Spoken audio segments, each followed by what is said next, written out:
जी जी NSS के आज हम लोग शांति दिवस मना रहे हैं और जी आपका जी हम एनएसएस रामानुजन कॉलेज की ओर से हार्दिक अभिनंदन और स्वागत करते हैं। और जी चूंकि आज धन्यवाद। शांति दिवस है और हम यही कामना करेंगे कि पूरे विश्व में शांति हो। और मुझे पता है कि आप जिस तरह से इतिहास में शांति है और हम अभी आजादी के अमृत महोत्सव का 75वां जो वर्ष हमारा चल रहा है, जिसके उपलक्ष्य में हम आजादी का अमृत महोत्सव मना रहे हैं। यह आजादी तभी पूर्ण रूप से आजादी मानी जाएगी जब पूरे भारत के हर एक परिवार में शांति हो। और जिस माहौल से हम गुजर रहे हैं, जिस कोरोना महामारी के दौर से हम गुजर रहे हैं, उससे भले ही मानसिक अशांति या शारीरिक अशांति हमारे आसपास गुजर रही हो, लेकिन हम कामना करेंगे कि हम चारों ओर से खुशहाल हों। जब तक हमारा हृदय शांत नहीं होगा, दिमाग शांत नहीं होगा, तब तक हम आगे नहीं बढ़ पाएंगे। और कामना है। और विकास जी, आपका बहुत बहुत आभार, क्योंकि मैं चाहता था कि मैं सामने रहूं। शिशिर भी हैं साथ में। शिशिर जी, आपका भी हार्दिक अभिनंदन और स्वागत। और एनएसएस टीम की ओर से, एनएसएस परिवार की ओर से, वैसे आप भी हमारे परिवार के सदस्य हो और हम सबकी ओर से, विकास जी, आपके पीछे लिखा हुआ है वसुधैव कुटुंबकम, उसी भावना के साथ हम आपको हार्दिक स्वागत करते हुए हम चाहेंगे कि आप अपना मार्गदर्शन करें। और बच्चे केवल हमें सुनना नहीं है, हमें इनकी बातों को अपने हृदय में भी बिठाना है और अपने परिवार के पास भी ले जाना है। धन्यवाद विकास भाई। जी जी प्रीति, आप कुछ बोलना चाह रही थी, बोलिए, फिर मैं शुरू करता हूँ। जी, थैंक यू सर। जी, So I was introducing sir to you. So I was saying that sir is not only a teacher, a mentor, or he is also sir is not a teacher. He is also a mentor, a guide, and a true inspiration. So it was all about his personality, but I'll tell you about his professional life too. So sir is actually working as an assistant professor in Department of Hindi of our college, and apart from our college, he has taught in the different colleges of Delhi University like Dolat Ram and the PGDAV college. And sir has also written various appreciable articles which were published in different magazines. And apart from these, sir is also has contributed in the sports sector too. He has achieved many medals at the district and the state level tournament. And in सब के अलावा poetry और debates and theater, ये सब तो अहम हिस्सा है इस सर की जिंदगी का. So with this, I want to call him for his insightful words. Thank you, sir. Thank you Preeti. आप सभी के जो आशीष वचन थे और सभी के शुभकामनापूर्ण वचन थे, उनके लिए मैं बहुत दिल से आभारी हूं। आलोक सर हमारे रामानुजन कॉलेज के एनएसएस के हेड हैं इस समय, और मैं भी उनकी टीम में शामिल हूं। तो मेरा सौभाग्य है कि किस प्रकार से निरंतर ही नए नए आयाम एनएसएस रामानुजन कॉलेज प्राप्त कर रहा है। मैं आप सभी से निवेदन करूंगा कि जो सुन रहे हैं वो बाकी लोग अपनी वीडियो ऑफ कर सकते हैं, ताकि पूरा स्क्रीन जो है वो रिकॉर्ड हो जाए।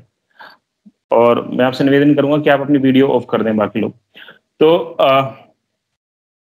रामानुजन कॉलेज का एनएसएस का जो विभाग है वो निरंतर ही नित नए कार्य करता रहता है। पिछले दिनों हमने देखा कि वृक्षारोपण किया गया, और उससे पहले हमने देखा कि ब्लड डोनेशन ड्राइव चलाई गई, और बहुत सारे काम कोरोना के समय में एनएसएस के छात्रों ने हमारे कॉलेज से उन लोगों के लिए खाने की आपूर्ति करने का काम किया जो बेचारे सड़क पर किसी हाल में अपना जीवन व्यतीत कर रहे थे। तो ये तो सब कार्य हम लोग एनएसएस में करते ही हैं। इसके अलावा एनएसएस हमारे देश का एक बहुत ही अहम संगठन है छात्रों का, जो लगातार देश प्रेम की भावना को विकसित करना, राष्ट्रवाद और एक नए युवाओं में जोश भरने का काम करता है। एनएसएस जो है वो देश में आए हुए किसी भी दुर्भिक्ष या किसी भी परेशानी में जब लोग पड़े होते हैं, उनमें भी निरंतर सहयोग करने का काम करता है। तो इस तरीके से हम देखते हैं कि एनएसएस की जीवन के प्रत्येक क्षेत्र में, विशेषकर कॉलेज और स्कूल के लेवल पर जो हम देखते हैं, महती आवश्यकता है और बहुत ही अच्छे तरीके से एनएसएस कार्य करता है। आज का जो हमारा विषय है वो है विश्व शांति स्थापना में भारत की भूमिका, एक ऐतिहासिक दृष्टिकोण। जैसा कि आप सभी को विदित है कि आज हम विश्व अंतर्राष्ट्रीय दिवस मना रहे हैं शांति के लिए। ये यूएन ने शुरू किया था सन 2002 में 21 सितंबर को प्रतिवर्ष मनाए जाने के लिए इसकी पहल की गई और ये निरंतर बनाया जा रहा है। उससे पहले भी ये मनाया जाता था 1980s के दशक से, लेकिन ये सितंबर के तीसरे हफ्ते में इसको हम लोग आयोजित करते थे, लेकिन अब इसके लिए एक निर्धारित दिनांक है।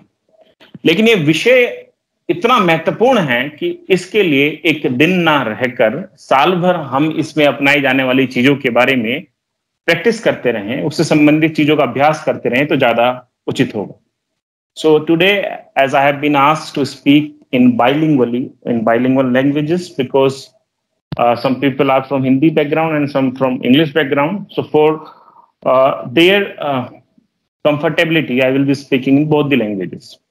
Or in some time, I will be speaking in Urdu as well. Some of the words will be there in Urdu.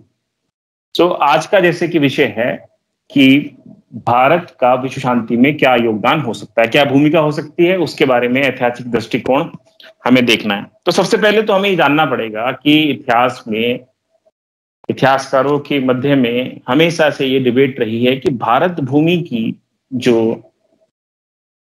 Territories हैं, जो उसकी सीमाएं हैं, वो कहां से कहां तक फैली हुई थी।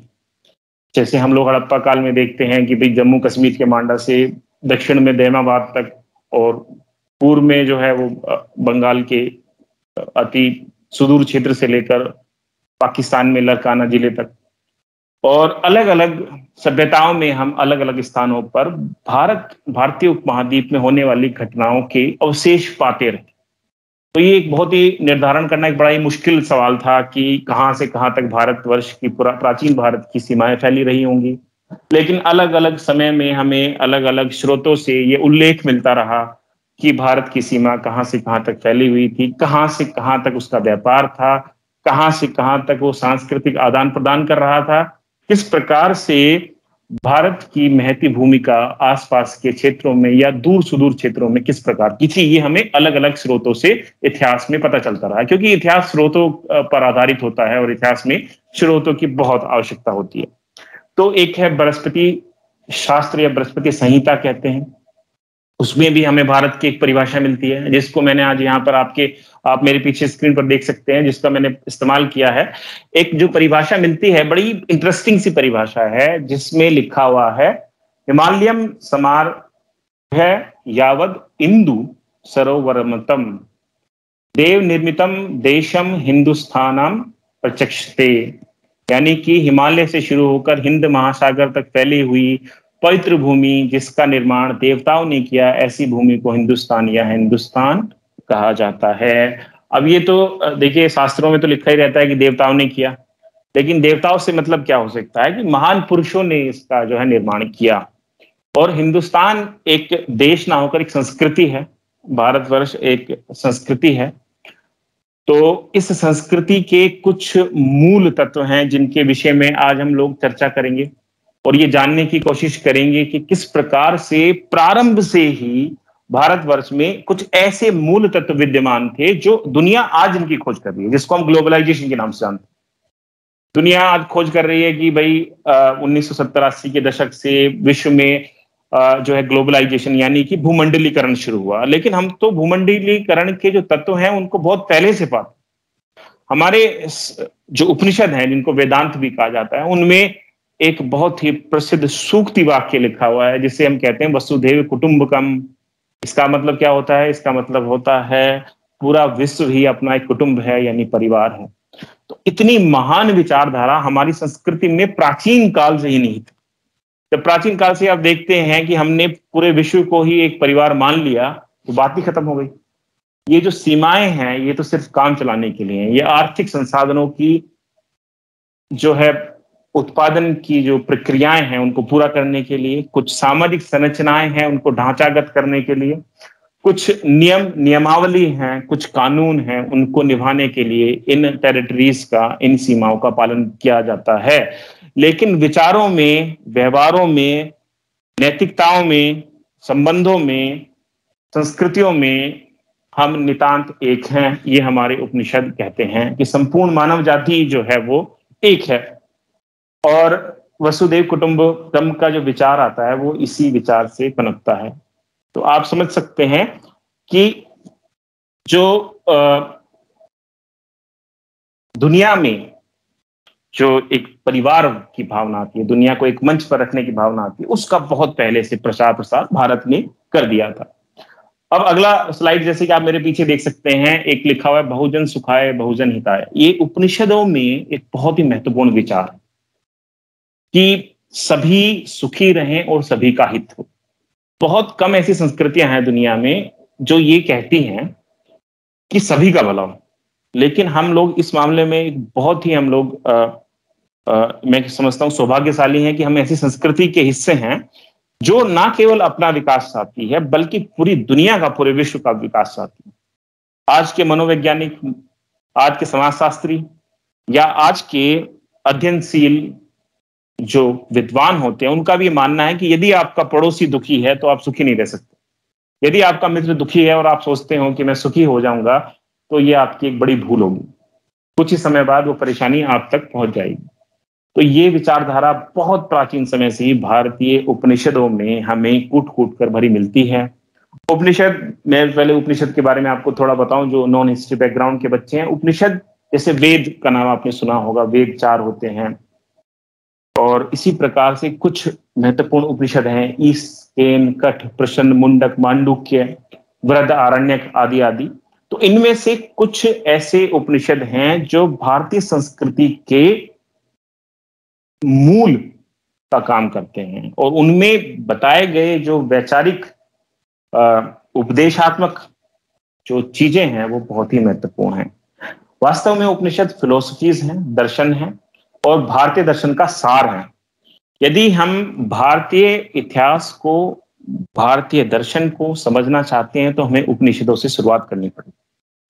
हमारे जितने भी विचारक हुए, चाहे वो गांधी हो, चाहे वो विवेकानंद हो, चाहे वो आधुनिक रजनीश ओशो हो, या दूसरे योगानंद हो, या कितने भी महत्वपूर्ण विचारक हुए, कहीं ना कहीं किसी ना किसी रूप में वेदों से निकले हुए उपनिषद और उपनिषदों से निकले हुए दर्शन शास्त्रीय व्याख्याओं को आगे बढ़ाते रहे। उसमें निश्चित रूप से कुछ नई बातें जुड़ती रही, लेकिन जो मूल तत्व थे वो उपनिषदों में थे। तो आप ये देख सकते हैं कि भारतीय परंपरा जो सांस्कृतिक रूप से जो विरासत है, इतनी प्राचीन, इतनी सुदृढ़, और पहले से ही बहुजन सुखाय और बहुजन हिताय की बात कर रहे हैं।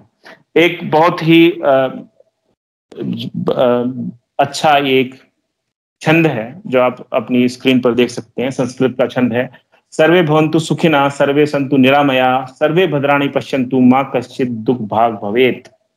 सभी सुख रहें, सब निरोगी रहें, और सभी के दुखों का नाश हो, इस तरह की चीजों की कामना हमारे उपनिषदों में, हमारे धर्म ग्रंथों में, हमारे शास्त्रों में प्राचीन समय से ही होती रही है।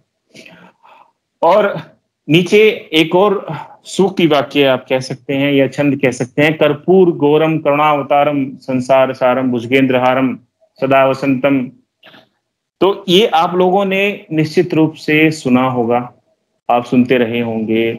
जब आप किसी प्रवचन में बैठते हैं, जब आप किसी सत्संग में बैठते हैं, या किसी विशेष व्यक्ति के पास बैठते हैं जो आपको भारतीय परंपराओं के बारे में बताते हैं, तो वो ये निश्चित रूप से बताते हैं कि सुखी रहने की, निरोग रहने की, सभी के लिए मंगल कामना इस संस्कृति में की गई है। तो इंटरनेशनल जो पीस से हम मना रहे हैं, इसमें भारत की विशेष भूमिका इस संदर्भ में भी है कि भारत ने प्राचीन काल से इस विचार को समझा। और आपको पता है भारत को विश्व गुरु कहते हैं, तो इस विश्व गुरु कहते हैं, हालांकि कथनी और करनी में बहुत अंतर आ चुका है, आज उस विषय में भी हम आगे बात करेंगे, लेकिन कहते रहे हैं लोग इसको, भारत को विश्व गुरु। तो क्यों कहते रहे हैं? इन्हीं सूक्ति वाक्यों की वजह से, इन्हीं विचारों की वजह से, इन्हीं छंदों की वजह से जो हमारे उपनिषदों में निहित हैं। तो मैं आगे आपसे कहना चाहता हूं कि ये जो वाक्य लिखा है, कर्पूर गौरव करुणावतारम, ये ईश्वर के लिए प्रयोग किया गया। बहुत ही महत्वपूर्ण बात पर मैं आने वाला हूं, जिस पर आपको ध्यान देना चाहिए कि हमारी संस्कृति में जो धर्म पैदा हुए, चाहे वो हिंदू धर्म हो, चाहे वो जैनिज्म हो, चाहे वो बुद्धिज्म हो, और बाद में सिख धर्म हो, जो भारत भूमि पर धर्म पैदा हुए, उनमें विशेष एक तत्व था करुणा का, कंपैशन का, विशेष तत्व था अहिंसा का, और अहिंसा का सीधा संबंध है शांति से। जो समाज अहिंसक नहीं हो सकता, वो समाज शांति में नहीं हो सकता। और आपको इस बात को जानकर एक आश्चर्य भी होना चाहिए, एक गौरव का भी विषय है, इतनी बड़ी जनसंख्या होने के पश्चात भी आज भी भारत में सबसे ज्यादा शाकाहारी लोग पाए जाते हैं। मैं किसी के भोजन पर टिप्पणी नहीं कर रहा हूं, मैं किसी के खाद्य जो उनका विचारधारा है उस पर कोई मैं टिप्पणी नहीं कर रहा हूं, मैं सिर्फ एक विचार दे रहा हूं कि भोजन के लिए पशुओं को मारने की जो परंपरा है वो अनुपात में अगर देखें, अनुपात में अगर हम देखें तो वो भारत में कम है अनुपातिक रूप से। तो ये बड़ा एक गौरव का विषय इस विषय में है कि अहिंसात्मक समाज यहाँ पर पैदा हुए, जन्मे, आगे बढ़े, विकसित हुए। तो ये कर्पूर गौरव करुणावतारम जिसकी हम बात कर रहे हैं वो क्या है? ये ईश्वर के बारे में कहा गया है कि आप करुणा के अवतार, ये हिंदुइज्म में कहा गया है या सनातन धर्म में कहा गया। इसी तरीके से इस्लाम में कहते हैं बिस्मिल्लाह रहमान और रहीम ना, बिस्मिल्लाह रहमान और रहीम, इसका मतलब क्या है कि ईश्वर आप रहमान हो, आप रहीम हो, यानी कि आप दयालु हो, ठीक है। इसी तरीके से वो बाइबल में कई जगह उल्लेख आता है कि गॉड बी मर्सीफुल, ठीक है। तो इसी तरीके से सिख धर्म में, इसी तरीके से दूसरे धर्मों में करुणा की बात की गई, दया की बात की गई, एक कंपैशनेट रिलेशन डेवलप करने की बात की गई है। ईश्वर और परमात्मा और आत्मा के बीच इस संबंध को स्थापित करने की बात की गई है, जिसकी शुरुआत बहुत ही पहले इस तरह के वाक्यों में हमें उपनिषदों में दिखाई देती है। तो इस मामले में भी हम दुनिया से थोड़े आगे रहे कि हमने इन विचारों को समझा, ईश्वर को करुणामयी रूप में देखा, और दूसरी संस्कृतियों ने भी अपने ईश्वर को, जब संस्कृतियां फैली और उनमें संवाद हुआ आपस में, तब भी हमने देखा कि उनमें बहुत सारी एकरूपता थी और उनमें बहुत सारे तत्व ऐसे थे जो एक संस्कृति में भी निहित थे और दूसरी संस्कृति में भी निहित थे। तो जैसे कि मैंने अभी आपको बिस्मिल्लाह रहमान और रहीम का उदाहरण दिया कि अल्लाह जो है वो रहमान है, यानी कि बहुत ही दयालु है, रहीम। तो इसी तरीके से हिंदुत्व में भी है और इसी तरीके से दूसरे जो है धर्मों में भी हम इन चीजों को पाते हैं। तो ये एक बहुत समावेशी विचार था जो कि बहुत पहले ही आ गया था।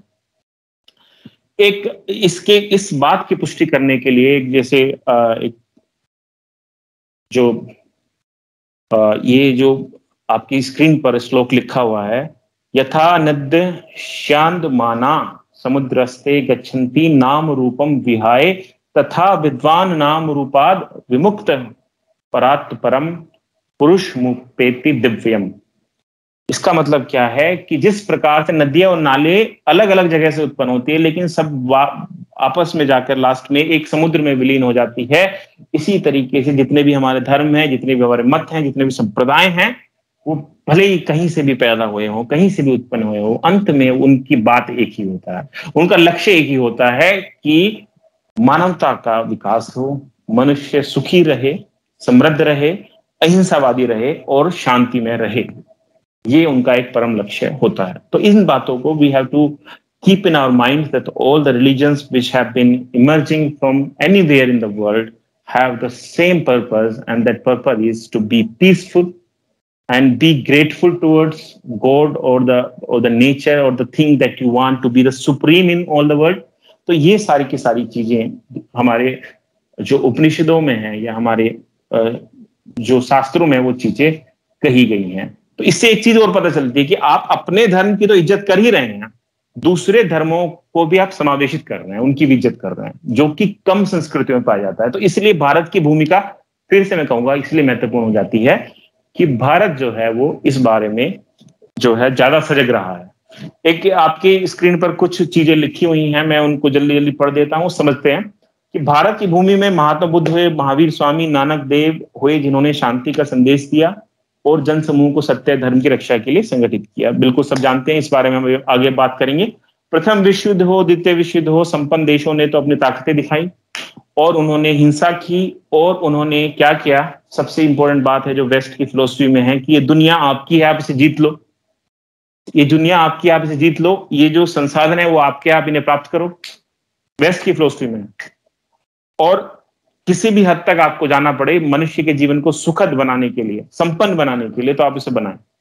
लेकिन सुखद और संपन्न है उसमें, लेकिन जो परम सुख और आनंद की बात है वो उससे कहीं गायब है, जो कि भारतीय संस्कृति में हमें दिखाई देती है। क्योंकि भारतीय संस्कृति वो एक बात करती है कि ये जो सब चीजें हैं इनका आप उपभोग करें, इनको अपनाएं, लेकिन क्या करें? त्याग में भावना से, एक छोड़ने की भावना से आप इनको सहज रूप से इस्तेमाल करें, इस भावना से इस्तेमाल करें कि कल आज ही आपकी, कल किसी और की होंगी, परसों किसी और की होंगी, और पहले किसी और की थी। ये भावना भारतीय संस्कृति का एक मूल है।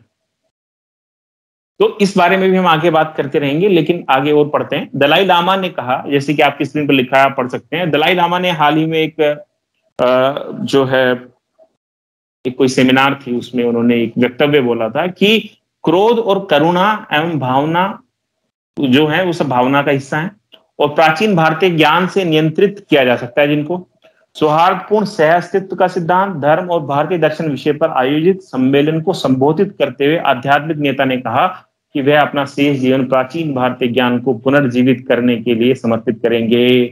तो आप ये समझिए कि दलाई लामा जैसे व्यक्ति जो तिब्बत के जैसे क्षेत्रों से हैं, और तिब्बत और भारत की संस्कृति बहुत साझा रही है। आप देखेंगे कि भारत में जो महापुरुष हुए, तिब्बत में भी वैसे ही बहुत सारे महापुरुष हुए, और उनकी बातों में बहुत समानता मिलती है, और दोनों सभ्यताएं मिलकर एक समग्र जीवन दर्शन की बात करती हैं। बहुत ही इंपॉर्टेंट बात है। तो दलाई लामा जो भारत की विचारधारा को इतना महत्व दे रहे हैं प्राचीन विचारधारा, तो आप समझ सकते हैं कि विश्व शांति में भारत की प्राचीन विचारधारा कितनी महत्वपूर्ण हो सकती है। इन्होंने कहा कि डर जैसे विनाशात्मक भावों को कम करने के लिए हमें प्रेम जैसे सकारात्मक भावों का बढ़ावा देना चाहिए। तो आप ये जानते हैं कि प्रेम जो है भारतीय संस्कृति का मूल है। Love is the basis of Indian culture, whether we talk about Meera or we talk about Kabir or Sant Raidas or any other monk, they all are, profoundly affected by this idea of love and affection. और जहां प्रेम और स्नेह होगा वहां पर हिंसा नहीं हो सकती, और जहां पर हिंसा नहीं होगी वहां पर शांति होगी। तो कितना गहरा संबंध है, आप इस चीज को समझने की कोशिश करें कि भारतीय परंपरा में प्रेम, शांति, त्याग, तपस्या, इन चीजों पर बेहद ही ज्यादा बल दिया गया है। जैसे वेस्ट कहता है कि भाई जीवन एक ही बार मिलता है, आप उसको खुलकर जिएं, और आप क्या करें, जो करना है करें, कितनी बार भी विवाह करें ये करें। मैं किसी संस्कृति की बुराई नहीं कर रहा हूं, बट मैं एक वो बता रहा हूं कि संस्कृतियों में भी हल्कापन हो सकता है। संस्कृतियां विकसित होती हैं, समय लगता है, और कई बार उनमें हल्कापन होता है। वहां 70 साल का व्यक्ति भी नई शादी करना चाहता है, क्योंकि एक भोगवादी परंपरा उनकी है, और प्राचीन समय से वही परंपरा चलती आ रही। मैं उसकी कोई बहुत विशेष बुराई नहीं कर रहा, लेकिन मैं आपको सिर्फ इतना समझाना चाहता हूं कि भारतीय संस्कृति में एक त्याग की जो भावना है उसको ध्यान में रखते हुए बच्चों के लिए त्याग, परिवार के लिए त्याग, और पूरा जीवन लोग अपने बड़ों की सेवा में बिता देते हैं, उस तरह का त्याग। अगर कोई घर पे बीमार है उनकी सेवा, और बुजुर्गों की सेवा, और इस तरह की जो बातें हैं उसका। तो ये जो त्याग और अहिंसा और प्रेम और करुणा और स्नेह, ये जो तत्व हैं, ये भारतीय संस्कृति का बहुत मूलाधार हैं। इन पर हमें निरंतर विचार करना होगा, क्योंकि नई पीढ़ी के सामने ये सब चीजें हम लोग नहीं लाते हैं। So in this regard we can talk about Mahatma Buddha. Mahatma Buddha, you all know that what he has propounded the idea of ahimsa. Not only him, but Mahavir Swami as well. But you see, all his basic ideas were highly influenced by the theory of Upanishads. And Upanishads, as I told you, the earliest theories of philosophies that have been originated in Indian subcontinent. भारतीय उपमहाद्वीप में प्राचीनतम जो दर्शन शास्त्रीय व्याख्याएं हुई वो उपनिषदों में हुई, और महात्मा बुद्ध उन दर्शन शास्त्रीय व्याख्याओं से बहुत अधिक प्रभावित थे। उन्होंने कुछ नई चीजें भी जोड़ी, लेकिन उनका मूल आधार फिर से मैं कहूंगा कि उपनिषद था। और महात्मा बुद्ध एक ऐसा व्यक्तित्व है जो केवल भारत के नहीं है, वो दुनिया के हैं। उन्होंने दुनिया को सिखाया।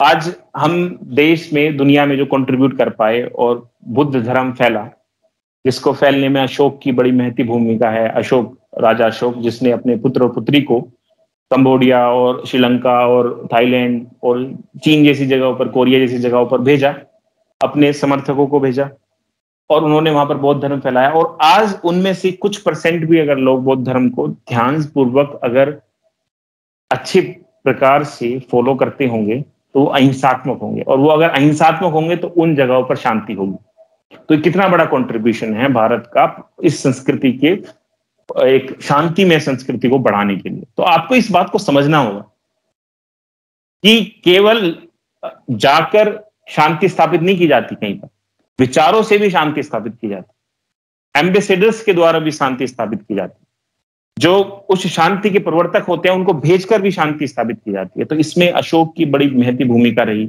अशोक के जो दादा थे चंद्रगुप्त मौर्य। चंद्रगुप्त मौर्य जो है वो जैन धर्म से संबंधित थे। उन्होंने पहले, वो शैव थे, शिव को मानने वाले, और फिर उन्होंने जैन धर्म अपना लिया।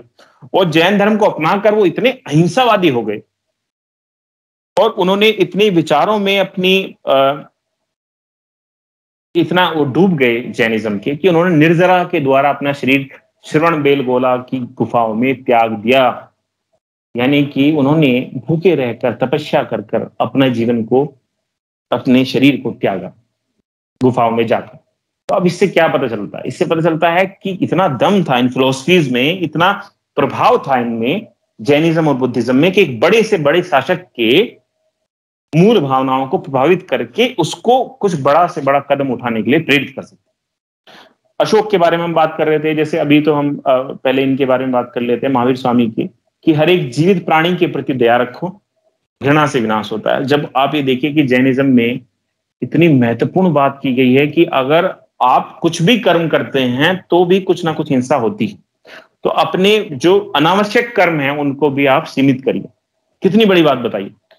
अब अहिंसा को, जब आप हिंसा कम करेंगे तो निश्चित रूप से उसकी जगह शांति लेगी, प्रेम लेगा, दया लेगी, करुणा लेगी, और ये सारे के सारे विचार जो हैं वो मनुष्य का अपलिफ्टमेंट करेंगे, उसको एक नए तल पर ले जाने की कोशिश करेंगे, उसकी बौद्धिकताओं को, उसके बोध को, उसको ऊपर ले जाने की कोशिश करेंगे। तो इस बातों को समझिए कि हिंसा केवल एक कृत्य नहीं है, हिंसा के बाद एक चेन है जिसमें आप फंसते चले जाएंगे और आप जो हैं कुपथ पर जाने लगेंगे, पथभ्रष्ट हो जाएंगे। तो उससे बचने के लिए पहले आप अहिंसा को अपनाएं, नॉन वायलेंस को अपनाएं, फिर प्रेम और दया तो अहिंसा के साथ चलती है, और करुणा भी, और फिर आपका जीवन इस तरीके से बढ़ता जाएगा। अभी हम बात कर रहे थे अशोक की। अशोक के विषय में जब हम बात करते हैं तो अशोक ने धम्म नाम का एक सिद्धांत दिया। कुछ लोग कहते हैं कि अशोक के द्वारा बनाया गया एक नया धर्म था, कुछ लोग कहते हैं कि अशोक के द्वारा अपनाई गई एक नई नीति थी, कुछ लोग उसकी व्याख्या अपने अलग अलग ढंग से करते हैं। लेकिन मैं आपको बताऊं कि लगभग शायद 261 ईस्वी पूर्व 261 बीसी में अशोक ने एक बड़ा ही भयंकर युद्ध लड़ा कलिंग के साथ। कलिंग कहाँ है? उड़ीसा में। आपको ये पता होना चाहिए कि मौर्य एम्पायर के अधीन जो है साउथ इंडिया का बहुत सारा भाग नहीं था, ये कलिंग एरिया भी नहीं था। हालांकि वो अफगानिस्तान तक फैले हुए थे मौर्य, लेकिन नीचे का भाग जो भारत के नक्शे में दिखाई देता है वो नीचे का भाग वहां पर नहीं था।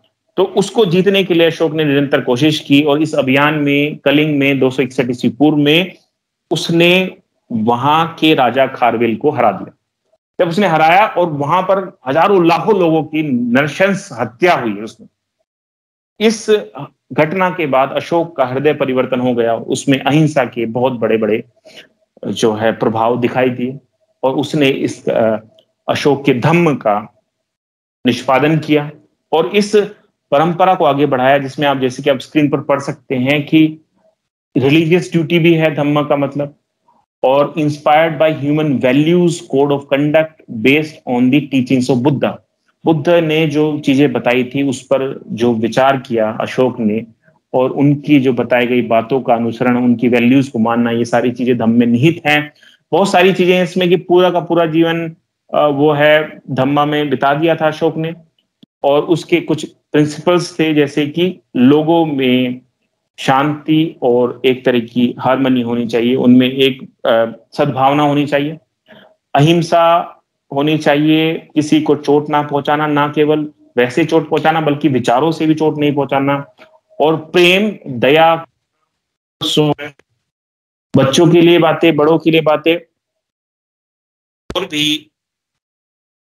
भी कई चीजों के लिए उसमें कई सारी बातें बताई गई हैं। तो आप ये पढ़ सकते हो। बड़े समय की जो है सीमितताएं हैं, अपने आप में सभी लोग बहुत ही महत्वपूर्ण हैं, लेकिन कम कम बातें हम लोग अभी कर पाएंगे इनके विषय में। कबीर लगभग 1200-1300 के एक संत हैं, और उनकी जो संत की जो वाणी है उनकी, और जो उनका काम है, और जो उनके लेख हैं, वो इतने ज्यादा गूढ़ हैं, इतने रहस्यमयी हैं, और इतने शानदार हैं कि आज भी उनका नितांत महत्व है। जैसे कि स्क्रीन पर आप देख सकते हैं कि कबीर के कुछ दोहों का मैंने यहाँ इस्तेमाल किया है उनकी बात को समझाने के लिए। और कबीर खाली नहीं है, कबीर एक इंस्टीट्यूशन है, कबीर एक परंपरा है, और कबीर हमारे दिलों और मस्तिष्क और हृदय की भावनाओं में गहनतम निहित हैं। क्योंकि जिस तरह के काम हमारे मुख्य रूप से हमारा देश करता है या हम लोग करते हैं, उसमें ये सारी भावनाएं रिफ्लेक्टेड होती हैं जाने अनजाने में।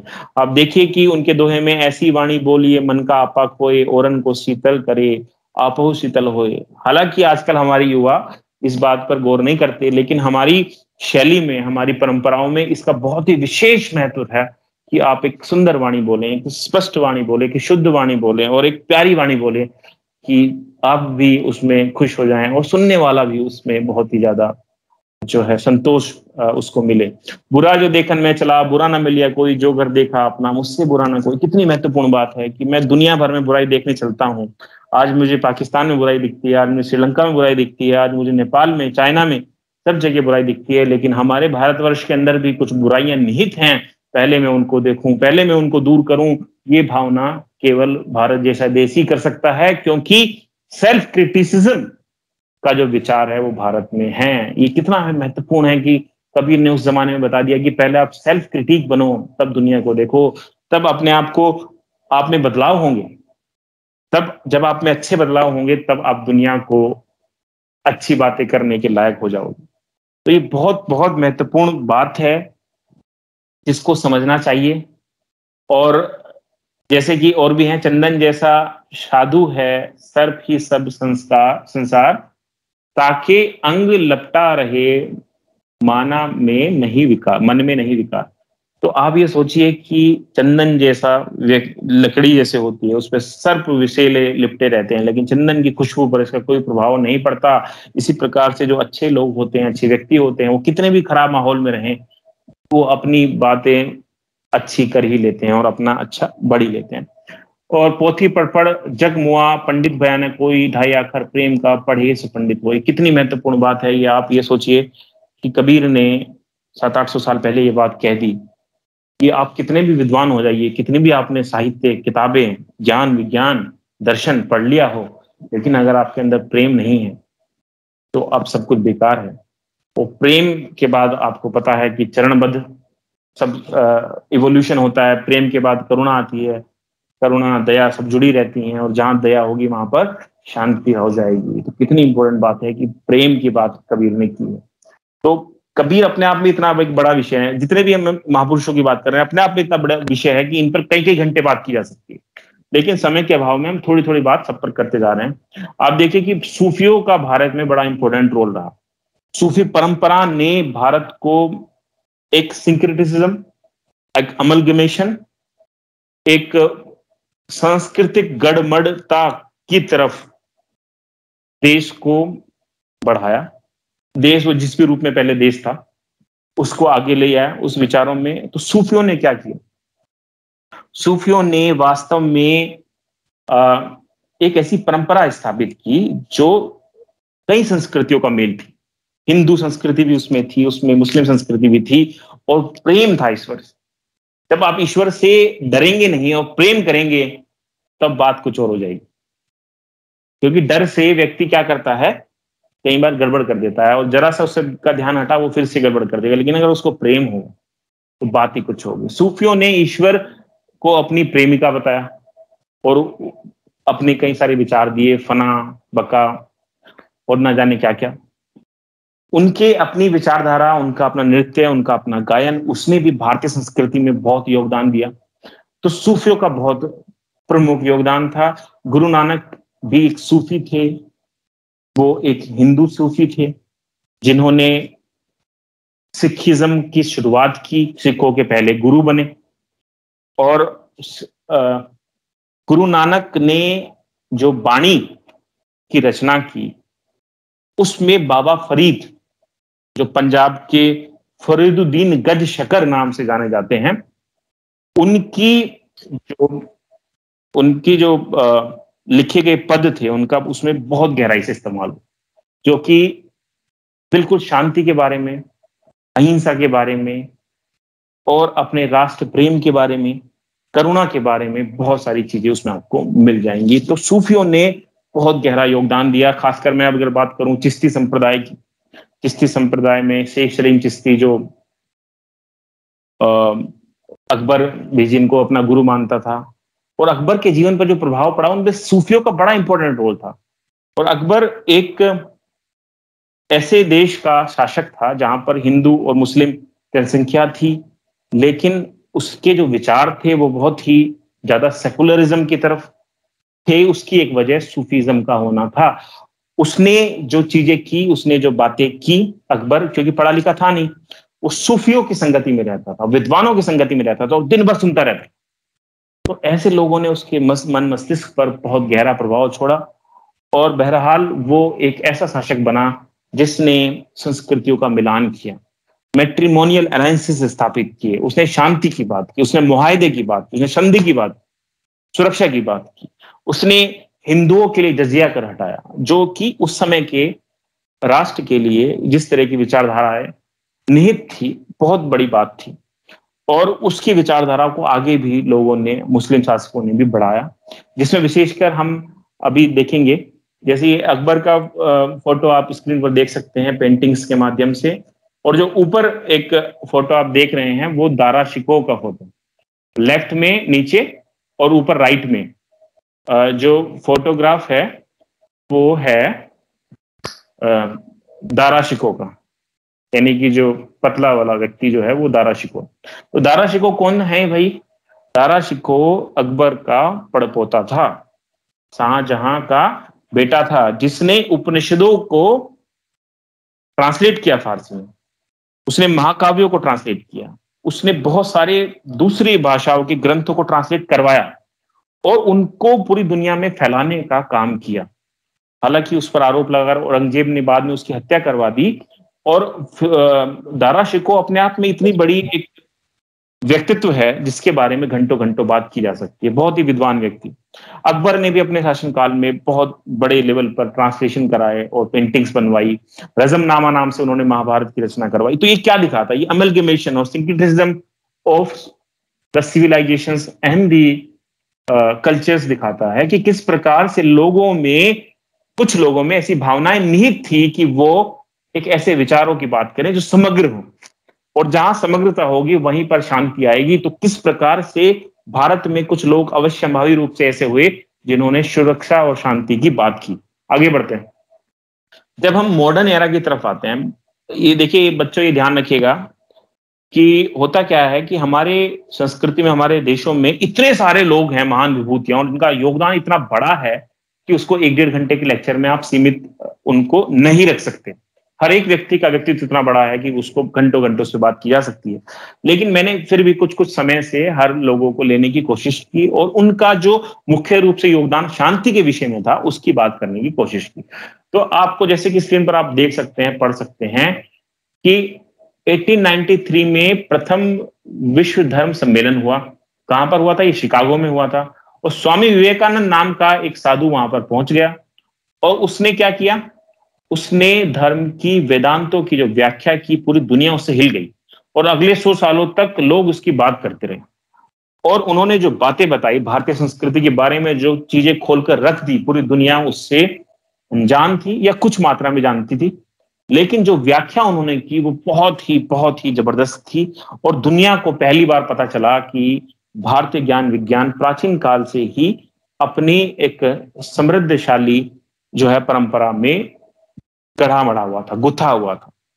तो स्वामी विवेकानंद का बहुत महत्वपूर्ण योगदान है। उन्होंने जो भारतीय संस्कृति है, जिसका जो मूल मंत्र शांति, दया, करुणा, प्रेम है, उसको पूरी दुनिया को समझा दिया।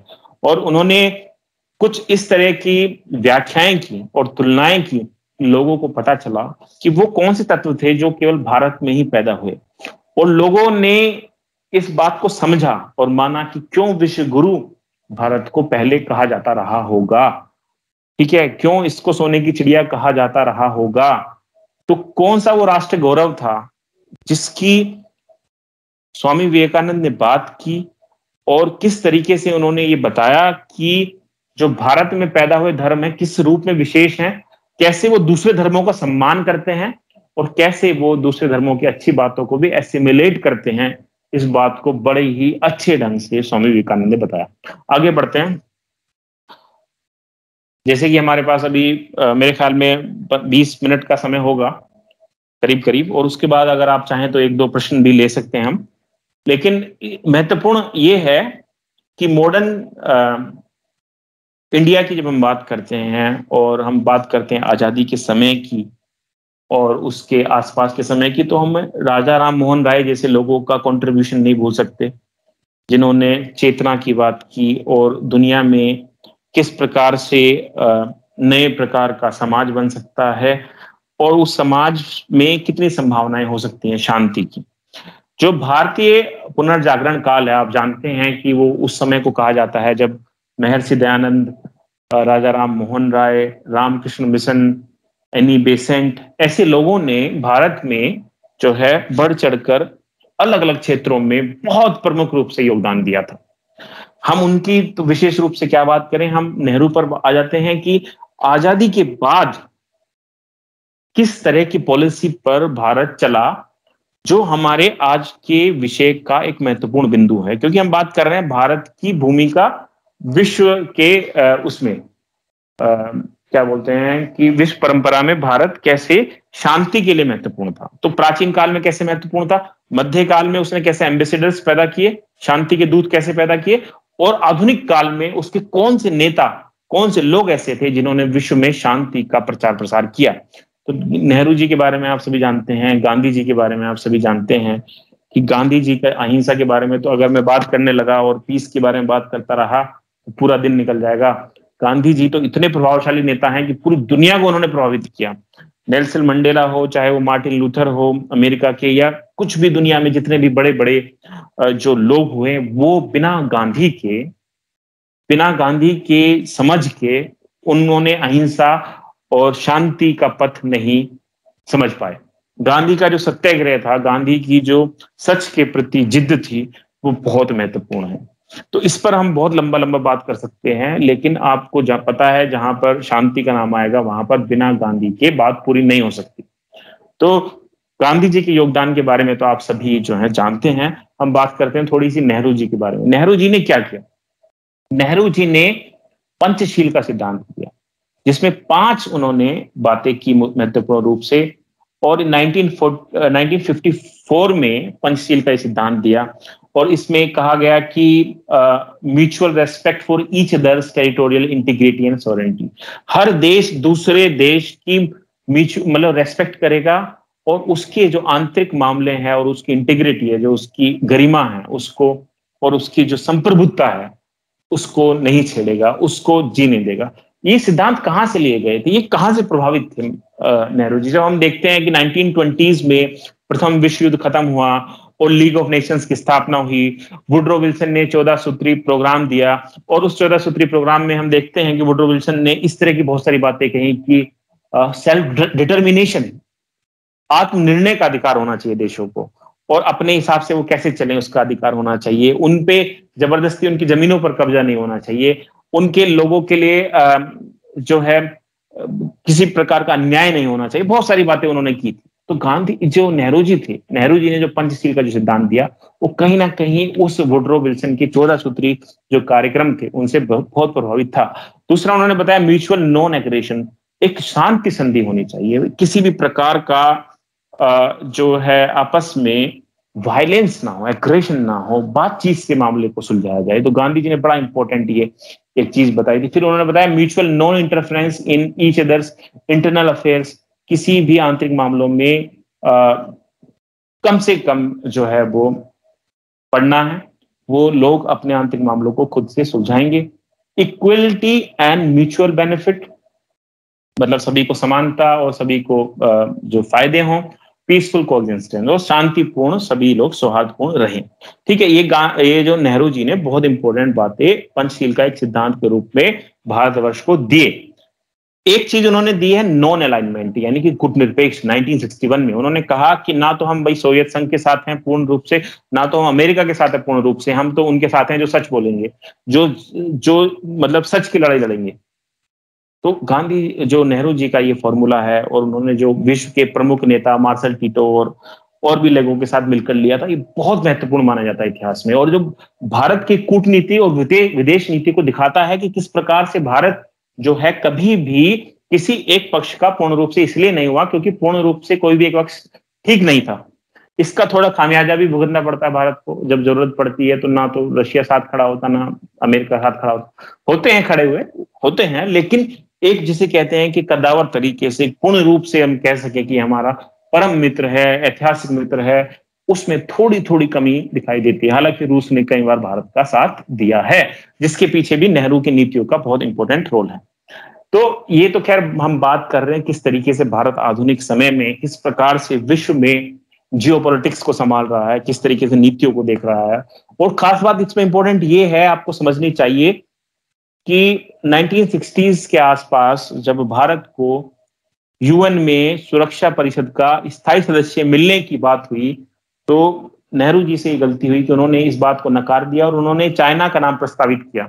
लोग कहते हैं कि उसमें कुछ धन देना था और इंडिया के पास उतना ज्यादा धन नहीं था उस समय। और कुछ लोग अलग तरीके से व्याख्या करते हैं कि भारत ने एक बहुत ही अच्छे पड़ोसी की भूमिका के रूप में चाइना को एक बड़ी संस्कृति और बड़ा देश समझते हुए उनको आगे कर दिया। तो अलग अलग व्याख्या होती है, लेकिन स्ट्रेटेजिक रूप से लोग समझते हैं कि एक नेहरू जी की एक बड़ी गलती थी। उन्होंने बहुत सारे अच्छे काम किए, जिसमें से एक बड़ी गलती हम इसको कह सकते हैं। विश्व शांति में अगर भारत आज यहाँ पर होता, यूएन का 5 सदस्यों में जो चीन है उसका अगर स्थायी सदस्य भारत होता तो बात कुछ और होती। जो आज दुनिया में आप चीजें देख रहे हैं उनमें बहुत बदलाव हो चुका होता, चाहे वो तालिबान की समस्या हो आज, क्योंकि जैसे भारत कोई डिसीजन लेना चाहता है और अपनी सेनाएं वहां भेजना चाहता है, पीस बिल्डिंग फोर्सेस भेजना चाहता है, तो चाइना उस पर वीटो पावर, निषेधात्मक अधिकार को आरोपित कर देता है और वहीं पर उसका रोक लग जाती है। तो इन सब चीजों के बारे में हम आगे बात करेंगे अभी। और लास्ट का आपका ये हिस्सा यही है कि किस तरीके से चीजों को नेहरू जी ने और आगे की हमारे देश के जो प्रधानमंत्री हुए उन्होंने कैसे बढ़ाया। इंदिरा गांधी, आप कुछ लोग कहेंगे भाई इंदिरा गांधी का आपने पीस के दिन फोटो लगाया है, किस तरह की बातें आप कर रहे हैं। इंदिरा गांधी ने तो 1971 की लड़वाई या मतलब पाकिस्तान से बंटवारा करा दिया, बांग्लादेश को बिल्कुल अलग कर दिया, या उन्होंने इमरजेंसी लगाई, या जो भी किया। लेकिन मैं यहाँ पर एक महत्वपूर्ण बात कहना चाहता हूं कि कभी कभी शांति स्थापना के लिए आपको हथियार उठाने पड़ते। तो ये जो आप देख सकते हैं कि हमारी संस्कृति है, जिसे हम गीता के वचन जहां से हमें प्राप्त होते हैं, उसमें लिखा हुआ है कि हे अर्जुन उठो, युद्ध के लिए तैयार हो जाओ। और ये जो आपका युद्ध है वो युद्ध नहीं है, ये जो आप जो चीजें कर रहे हैं ये आपके सत्य के लिए हैं और ये आपको करनी पड़ेंगी ये चीजें। तो ये गीता का सार है। अब इसको समझना पड़ेगा आपको कि इंदिरा गांधी ने क्या किया। इंदिरा गांधी ने पाकिस्तान को पूर्वी पाकिस्तान से अलग कर दिया। ये भारत के लिए हित में था और ये अहिंसा के लिए बहुत जरूरी था, शांति के लिए बहुत जरूरी था। एक तो भारत के ऊपर से पाकिस्तान के जो जहाज हैं वो जाते थे, जो कि भारत के लिए बहुत बड़ा खतरा था। दूसरी बात ये थी कि जो बांग्लादेश की मुक्ति वाहिनी थी, वहां की एक बनाया हुआ संगठन था जो आजादी की लड़ाई लड़ रहे थे, उनको पाकिस्तानी सेना बुरी तरीके से, पाकिस्तान की जो मर्सिनरी सेना है वो बुरी तरीके से मार रही थी। और 1971 में जनरल मानक शाह ने और दूसरे लोगों ने मिलकर पाकिस्तान के कर्नल नियाजी को 90,000 सैनिकों के साथ मिलकर आत्मसमर्पण कराया। पूरे विश्व में एक सेना का, एक प्रोफेशनल सेना का ये इतना बड़ा आत्मसमर्पण कभी नहीं हुआ है। एक प्रोफेशनल सेना का इतना बड़ा आत्मसमर्पण कभी नहीं हुआ है जो कि भारत ने कराया। आप सोचिए कितनी बड़ी जीत थी ये, स्ट्रेटेजिकली, जियोपॉलिटिकली और एडमिनिस्ट्रेटिवली, डिप्लोमेटिकली बहुत बड़ी जीत थी भारत की, क्योंकि एक तो उसने पाकिस्तान को अलग कर दिया, बांग्लादेश से नया राष्ट्र बना दिया। दूसरा, उसने वहां के लोगों को बचा लिया मरने से। तीसरा जो है, पाकिस्तान की सेना को उसने आत्मसमर्पण करा दिया, जिनको बड़ा घमंड था कि हम बहुत प्रोफेशनल सेना है। और उस प्रोफेशनलिज्म को हम देखते हैं कि पिछले 20-30 सालों में पाकिस्तानी सेना ने बिल्कुल खो दिया है। बहुत सारे उन्होंने इस तरह की घटनाएं की हैं आतंकवादियों के साथ मिलकर, जो एक प्रोफेशनल देश की सेना नहीं कर सकती। इस सब बातों पर हम बाद में चर्चा करेंगे। लेकिन ये मैं आपसे कहना चाहता हूं कि कभी कभी शांति स्थापना के लिए हथियार उठाने पड़ते हैं, या भारत जैसे भारत के देश में अहिंसा, सत्य, शांति, इसकी बहुत ज्यादा इस पे चर्चा की गई है और जो कि बहुत जरूरी है, जिसका फायदा भी मिला है भारत को। लेकिन अगर ऐसे समय पर ऐसा कदम नहीं उठाया जाता तो भारत को आज तक इसका खामियाजा भुगतना पड़ता और बहुत बुरी स्थिति हो सकती थी। तो आगे बढ़ते हैं। एक बहुत इंपॉर्टेंट नाम आता है अटल बिहारी वाजपेयी जी का, जो भारत के शायद 2 बार प्रधानमंत्री रहे या 3 बार रहे, एक बार कुछ दिनों के लिए रहे थे। उन्होंने यूएन पीस कॉन्फ्रेंस, या यूएन में कह सकते हैं आप, एक बार 34th यूएन कॉन्फ्रेंस में बोले थे, एक बार 57 समथिंग थी उसमें बोले थे। उन्होंने एक बहुत महत्वपूर्ण नारा दिया। उस नारे में उन्होंने कहा जय, उसको क्या कहते हैं, विश्व को जय विश्व या जय जगत का नारा दिया, जय जगत। तो जय जगत का जो नारा दिया, जो कहते हैं, यानी कि जय हिंद नहीं बोला उन्होंने, बोला जय जगत। ये बड़ा इंपॉर्टेंट नारा। और वाजपेयी ने हमेशा ये कहा कि हमारे जो हथियार हैं हम कभी पहले इस्तेमाल नहीं करेंगे, लेकिन अगर हमारे पास ऊपर कोई खतरा आता है तो हम उसको इस्तेमाल करने से पीछे हटेंगे भी नहीं।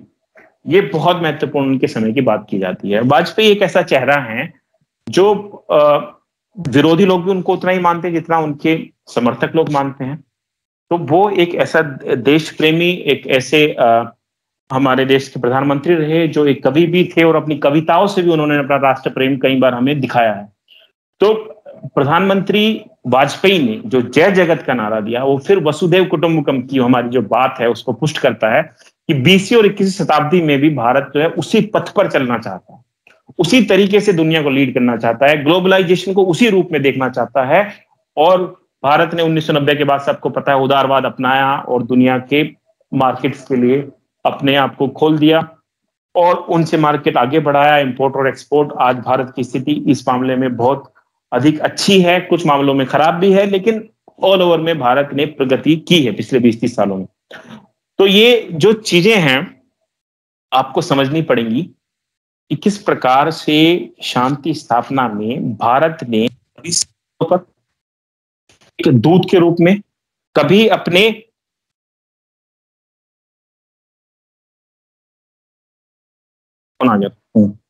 तो कभी अपने दूत भेजकर, कभी अपनी विचारधाराओं से, कभी सीधे तौर पर दुनिया में शांति की स्थापना के प्रयास करता रहा।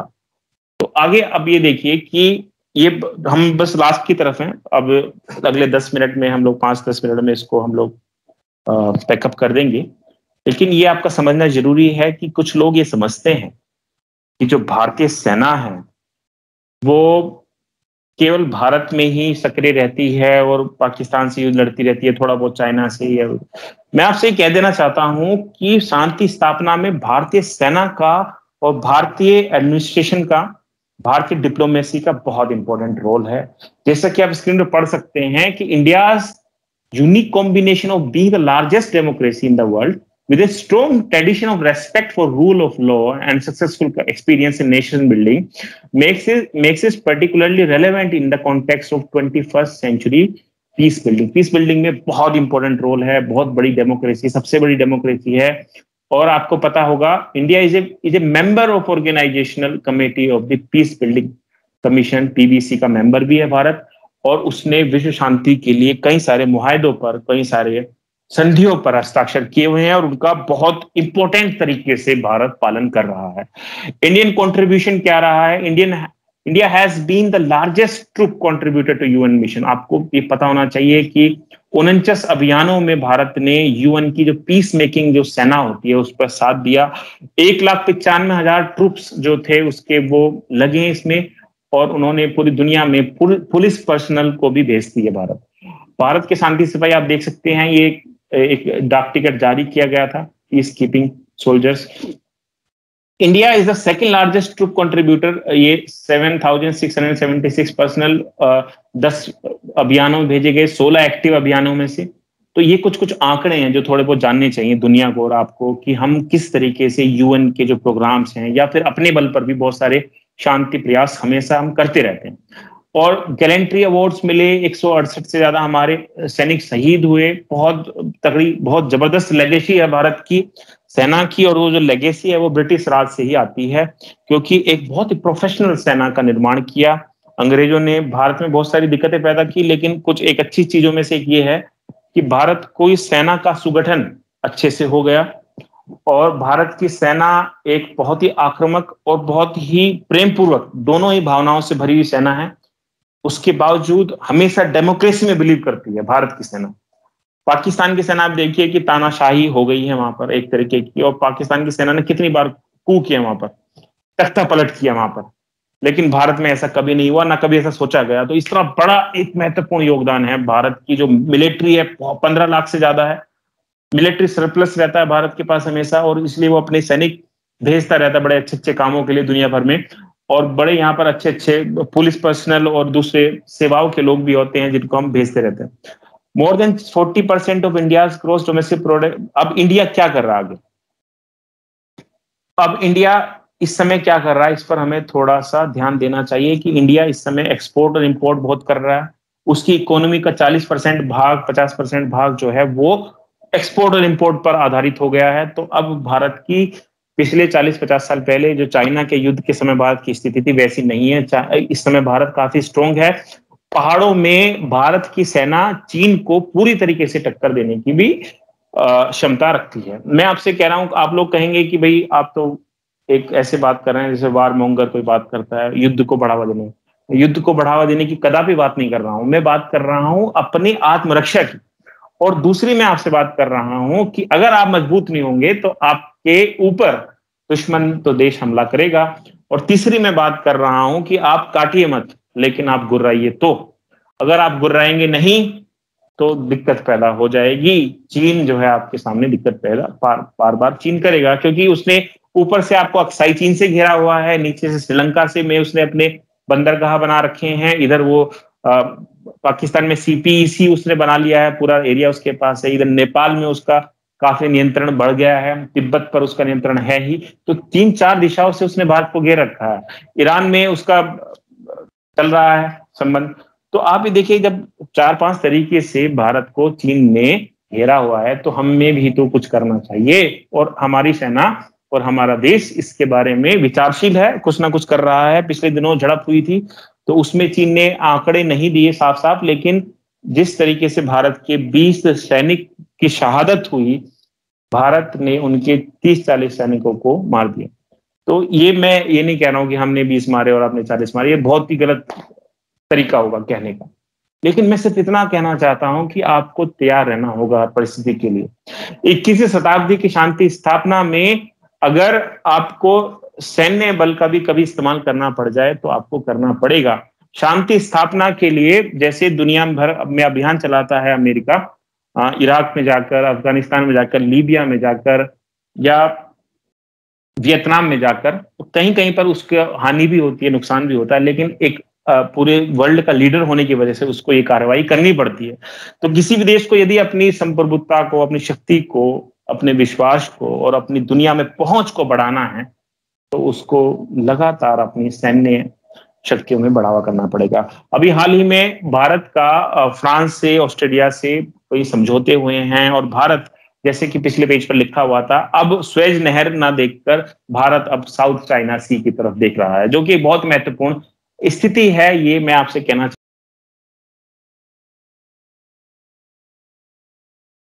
चाहता हूं कि आप ये कदापि ना समझें कि भारत का शांति में पूरी दुनिया में कोई महत्व नहीं है। मैं अभी तालिबान की जो समकालीन समस्या है उस पर भी आऊंगा, और भारत क्या कर सकता है, क्या करना चाहिए और क्या नहीं कर सकता उस पर भी आऊंगा। लेकिन आपको ये बात समझनी होगी कि भारत का बहुत इंपॉर्टेंट रोल है इस समय, और भारत वो पुराना भारत नहीं है। पिछले 30-40 सालों में भारत ने बहुत प्रगति की है, वो अब दिख रही है, और उसने जो अपने डिप्लोमेटिक संबंध स्थापित किए हैं दुनिया भर में, उसका भी फायदा उठाता है। और अभी इतना कमजोर नहीं है भारत की, उसको केवल साथी मिलेंगे, उसको दोस्त मिलेंगे, तभी वो सामना कर पाएगा दिक्कतों का। अपने बल पर भी काफी दिक्कतों का सामना भारत करने की स्थिति में है। The past decade has seen the frequent deployment of Indian military to evacuate Indian citizen. आप देख सकते हो कि 2011-12 में जब वहां पर लीबिया में एक वहां पर गृह युद्ध की स्थिति आई थी, और उस गृह युद्ध की स्थिति में भारतीय लोगों को निकालना था, तो भारतीय सेना ने या भारतीय एयरक्राफ्ट्स ने बहुत जल्दी से 15,000 इंडियन लोगों को वहां से निकाला, जो भारत की जो इवैक्यूएशन की जो क्षमता है उसको दिखाता है कि भारत कितना मजबूत हो चुका है। अभी तालिबान में पिछले दिनों भारतीय लोगों को 2-3 दिनों के अंदर ही भारत की सरकार ने अधिकतम को निकाल लिया, जो दिखाता है कि भारत कितना संवेदनशील है और अपने नागरिकों के प्रति, और कितना ताकतवर भी है वो, कि तालिबानी सेना ने एयरक्राफ्ट को उतरने से मना किया था, लेकिन फिर भी जबरदस्ती उतरकर अपने लोगों को लेकर भारत जल्दी से जल्दी वहां से चला गया। Indian security could break down the traditional distinction between India's approach to peace operation in its own neighbourhood. दूसरी इंपॉर्टेंट बात है कि भारत अपने आसपास के जो श्रीलंका है, नेपाल है, तिब्बत है, इवन पाकिस्तान, अफगानिस्तान है, उनमें जो है पहले की तरह पेश नहीं आ रहा। उसने अपनी नीतियों को बदला है और बहुत तेजी से, और उसने कई मामलों में सहयोग भी दिया है। जैसे हालांकि नेपाल से पिछले दिनों कुछ भारत की बिगड़ी थी, लेकिन उसमें अब सुधार आ रहा है धीरे धीरे। श्रीलंका में भी अपने ट्रुप्स भेजे थे सहायता के लिए भारत ने, और समय पड़ने पर वापस भी बुला लिए जब उनकी जरूरत नहीं थी। तो सम्मान भी करता है किसी देश की संप्रभुता का भारत। और इस तरीके से अफगानिस्तान में लगातार भारत ने 22,000 करोड़ रुपए का जो है वो इन्वेस्टमेंट किया, वहां पर बांध बनाया, वहां की संसद बनाई, वहां पर कई सारी चीजें बनाई, जो दिखाता है कि भारत भले ही बहुत ज्यादा अमीर देश नहीं है, लेकिन वो अपना इन्वेस्टमेंट करके अपनी संप्रभुता को, अपनी अपनी अपनी ताकत को दुनिया में प्रचार प्रसार कर रहा है। हालांकि वो विस्तारवादी नहीं है, भारत की नीति कभी भी विस्तारवादी नहीं रही, लेकिन वो सहयोगात्मक रवैया, सहयोग लेना और सहयोग देने की जो फंक्शनिंग है भारत की, उसकी मैं बात कर रहा हूं। The Indian military has also been deployed outside the UN framework for humanitarian mission, for example in relief work in Indonesia, the Maldives, Sri Lanka. 2004 के बाद इंडियन ओशन सुनामी में, और ये सब चीजें ऑस्ट्रेलिया, जापान और यूएसए के साथ मिलकर कोऑर्डिनेट किया। तो ये आप समझने की कोशिश करें कि कितनी सारी चीजों में भारत इन्वॉल्व है। बिल्कुल भी ना ये समझें कि भारतीय सेना या भारतीय लोग या भारतीय डिप्लोमेसी विश्व शांति में नहीं है अग्रसर, बहुत ज्यादा अग्रसर है। इंडियन मिलिट्री का एंगेजमेंट जो है वो रीजनल के साथ साथ बायलेटरल और ईस्ट मोनोलेटरल कई सारे फ्रंट पर वो पिछले 25-30 सालों में रही है। ये सारी बातें ये हैं कि उसने एशियान एक समूह है जिसमें एशिया के बहुत सारे देश हैं, और सार्क में भी भारत की बहुत महत्वपूर्ण भूमिका रही है। तो ये सारी की सारी बातें हैं, ये सारी लिखी हुई हैं कि कैसे भारत ने बांग्लादेश, अफगानिस्तान, मालदीव, श्रीलंका में अभियान चलाए और किस तरीके से लोगों को निकाला और काम किया। सार्क में उसने क्या किया, और किसने जो मिशंस थे उसमें इंडो चाइना मिशन में 1954 में, मिडिल ईस्ट में, कोंगो में, कंबोडिया में, मोजाम्बिक में, सोमालिया में, रवांडा में, अंगोला में, सीरिया, इथोपिया, और अभी भी करंट में कई मिशन चल रहे हैं भारतवर्ष के, जो जिसमें लगा हुआ है Lebanon, Congo, Sudan, Golan, Ivory, Haiti, Liberia. तो ये जो देश हैं इनमें जो है भारतीय सेना या भारतीय लोग हैं अभी भी किसी न किसी रूप में, और आपको ये बात समझनी पड़ेगी कि भारत का इसमें बहुत महत्वपूर्ण योगदान विश्व शांति में रहता है। कुछ हमारे लास्ट एकदम खाना खाने दे। अपना माइक बंद कर दीजिए प्लीज, जिसका माइक ऑन है। भारत एक ऐसा देश है जिसने कभी विस्तारवादी नीति नहीं अपनाई और लंबे समय तक वो संघर्ष करता रहा, किसी पर हमला भी नहीं किया, विश्व शांति के लिए रहा। भारत को विश्व गुरु भी समझा जाता है, विश्व शांति में उन्होंने योगदान दिया। कोरोना के दौरान भी आपको ये समझ में आना चाहिए कि भारत के आसपास के जो छोटे गरीब देश हैं, जैसे नेपाल है या श्रीलंका है या तिब्बत है या भूटान है, इस तरह के देशों में भारत ने अपनी वैक्सीन द्वारा, अपनी दवाइयों द्वारा, अपनी चीजों द्वारा विश्व की मदद करने की कोशिश की है। और अफगानिस्तान में भी उसने काफी कुछ भेजा था। तो इस तरीके से हम देखते हैं कि भारत का अलग अलग फ्रंट्स पर बहुत इंपॉर्टेंट योगदान रहा है, पीस मेकिंग में, पीस बिल्डिंग में और पीस को आगे बढ़ाने में। हमें इन चीजों को ध्यान में रखना चाहिए, इनको आगे बढ़ाने की कोशिश करनी चाहिए, अपने महापुरुषों को याद करना चाहिए, उनसे कुछ सीखना चाहिए। और जैसे कि ये लास्ट एक बिल्कुल ये लिखा हुआ है, वो क्या है, वो ये है कि श्री अरविंद ने देखा, विवेकानंद देखा, महात्मा गांधी ने देखा, डॉक्टर राजेंद्र प्रसाद ने देखा एक ऐसा देश जो विश्व का गुरु होगा। विवेकानंद ने एक स्थान पर कहा कि भारतवर्ष एक न एक दिन विश्व का गुरु होगा, लेकिन आप मुझे क्षमा करेंगे कि आज के भारत में मुझे गुरु के लक्षण दिखाई नहीं देते। एक बड़ी इंपॉर्टेंट बात है ये। करण सिंह हैं एक लेखक, उनकी पुस्तक से मैंने ये उद्धृत किया है। मैं आपसे ये कहना चाहता हूं कि आप इस चीज को समझें कि ये हमारी विचारधारा का हिस्सा रहे हैं, ये सब बातें जो हमने की हैं और हमने उनको अपनाया भी है, उनका परंपराओं में पालन भी किया है। लेकिन क्या आज के समाज में, आज की दुनिया में, आज के देश में, आज की व्यवस्थाओं में वो सारी बातें हम कर पा रहे हैं? और अगर नहीं कर पा रहे हैं तो क्यों नहीं कर पा रहे? इस पर हमें मनन विचार करना चाहिए। और हमेशा शांति स्थापना के लिए कभी कभी गुर्राना भी होता है, कभी कभी काटना भी पड़ सकता है। उस मोड़ में भी रहना पड़ेगा आपको, क्योंकि बहुत स्थिति 21वीं सेंचुरी में अजीब है। दूसरा, भारत ने कभी कोई शांति समझौता नहीं तोड़ा। शिमला समझौता हो, चाहे वो पीस मेकिंग के बहुत सारे समझौते हों, भारत ने नहीं तोड़े। लेकिन भारत ने कभी धमकी भी नहीं दी पाकिस्तान को कि भाई हम आपका सिंधु जल संधि को समाप्त करके आपका पानी काट देंगे। तो वो भी एक थोड़ी सी गलत बात हो जाती है कि हमें कभी कभी किन्हीं जो विचारोत्तेजक हमारे जो दुश्मन हैं उनको डरा कर भी रखना चाहिए। शांति के लिए बहुत जरूरी है और अपनी भूमिका को और अधिक बढ़ाने के लिए बहुत ज्यादा जरूरी है। लास्ट में कुछ शब्दों में मैं बताना चाहता हूं कि जो तालिबान की जो अभी समस्या है, और भारत हृदय से उसके लिए बहुत दुखी है, क्योंकि भारत की नीति रही है सर्वधर्म वसुदेव कुटुंबकम की। जो स्थिति अभी अफगानिस्तान में, भारत चाहता है कि उसमें विशेष रूप से सहायता करे, किसी न किसी रूप में योगदान करे, लेकिन उसके लिए उसे तालिबान से एक कम्युनिकेशन स्थापित करना पड़ेगा, जिसके बारे में बात चल रही है। क्योंकि हम तो ये सोचते रहे कि वो तालिबान भाई इससे हमारा संबंध नहीं है, लेकिन वो सरकार है, आम लोगों की उसमें कोई गलती नहीं है। इस समय वो आतंकवादी वहां की सरकार बन चुके हैं और आम आदमियों को जो भुगतना पड़ रहा है उसमें उनकी कोई गलती नहीं है। तो इसमें भारत जो है सहायता कर सकता है भोज्य पदार्थों के रूप में। फसल बहुत होती है भारत में, कृषि अच्छी है भारत की, अनाज पहुंचा सकता है, वहां पर अनाज भी नहीं है वहां पर। और दूसरी बात है मेडिसिन पहुंचा सकता है, और भी कई तरह के अभियान चलाकर कुछ मदद कर सकता है। लेकिन जहां तक एक सेना भेजकर कार्रवाई करने की बात है, उसके लिए थोड़ी सी अभी दिक्कतें ये हैं कि भारत अभी अपनी खुद की समस्याओं में फंसा हुआ है, और कोरोना महामारी के चलते भारत की आर्थिक स्थिति भी बहुत अच्छी नहीं है। अगर हम किसी अनचाहे युद्ध अभियान में फंस गए तो ये बहुत ही निश्चित रूप से एक गलत कदम हो सकता है, क्योंकि बहुत ज्यादा उसमें पैसा लगेगा और हमारे देश की स्थिति अभी उतनी अच्छी नहीं है। दूसरी बात, भारत अभी यूएन का सदस्य है। अब यूएन का सदस्य तो पहले से ही है, और अभी जो वहां की अस्थायी सदस्य होते हैं 10 सिक्योरिटी काउंसिल के, सुरक्षा परिषद के, उसका सदस्य है। पिछले कुछ महीनों में वो लगभग 2 महीने से वो उस जो एक मीटिंग होती है वहां पर, हर 2-3 महीने में चेंज होते हैं, तो उसका हेड भी था भारत ने ये प्रस्ताव रखा था यूएन में कि पीस कीपिंग सेनाएं वहां पर भेजी जाएं, लेकिन चाइना ने वहां पर वीटो लगा दिया। जैसे कि मैंने अभी आपको बताया था 1961 में नेहरू जी की थोड़ी सी गलती की चूक की वजह से हमें आज ये भुगतना पड़ रहा है कि हम अपने डिसीजन बड़ी बड़ी संस्थाओं में नहीं रख सकते। तो इस वजह से भारत अभी तक वहां पर कामयाब नहीं रहा है। लेकिन भारत की जो बढ़ती हुई प्रतिभा है और बढ़ता हुआ हस्तक्षेप है, बढ़ती हुई ताकत है, उसको विश्व पहचान रहा है।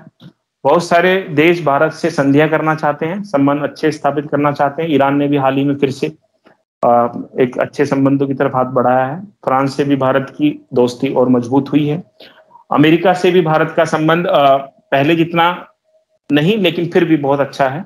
और रूस से भी भारत के संबंध स्थायी तौर पर ठीक रहे। तो ये भारत की एक स्ट्रेटेजिक जीत है, लेकिन इसको और बेहतर करना होगा, निरंतर बेहतर करना होगा। और आप बच्चों को ये फर्ज है कि आप यहाँ से जब सीख कर जाएं कॉलेज से और अच्छे अच्छे मकाम पर जाएं, तो अपने देश की सेवा करें, शांति स्थापना में मदद करें, पूरे विश्व को अपना एक परिवार समझें, लेकिन अपने देश की रक्षा के लिए भी अगर कुछ उचित कदम उठाने पड़े तो उससे भी हिचके नहीं। इन शब्दों के साथ मैं अपनी बात को खत्म करता हूं। बहुत बहुत धन्यवाद और बहुत ही ज्यादा अच्छा लगा मुझे यहाँ बोलकर। और अगर आपका कोई सवाल हो तो आप पूछ सकते हैं, नहीं तो हम इस चर्चा को खत्म करेंगे। धन्यवाद, बहुत बहुत धन्यवाद।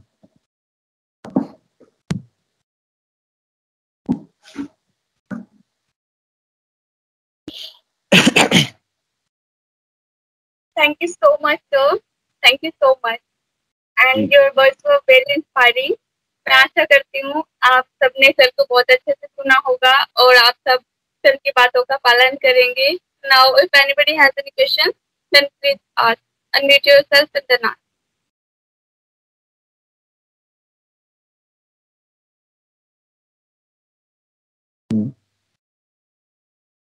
जी, मुझे नहीं लगता अभी काफी हमने विस्तृत बातें की हैं कि कोई ऐसा कोई विशेष सवाल होगा, लेकिन आप इसको मैंने रिकॉर्ड भी किया है, उसको आप बाद में फिर से सुन सकते हैं और कुछ बात अगर पूछनी हो तो बाद में भी मुझसे पूछ सकते हैं। बहुत अच्छा लगा आपसे इस चीज में जुड़कर। आजादी का अमृत महोत्सव का ये प्रोग्राम था, भारत सरकार का एक आयोजन है और भारत सरकार ही का ही क्यों, हम सभी देशवासियों का आयोजन है और इसमें हमें बढ़ चढ़ कर भाग लेना चाहिए और अपने देश के सम्मान सुरक्षा के लिए हमेशा हमें डटकर रहना चाहिए। शांति की स्थापना के लिए हमें निरंतर अग्रसर साथ मिलकर चलना चाहिए। बहुत बहुत धन्यवाद आपका और इन्हीं बातों के साथ मैं आज की ये सभा समाप्त करने के लिए अनुमति चाहूंगा।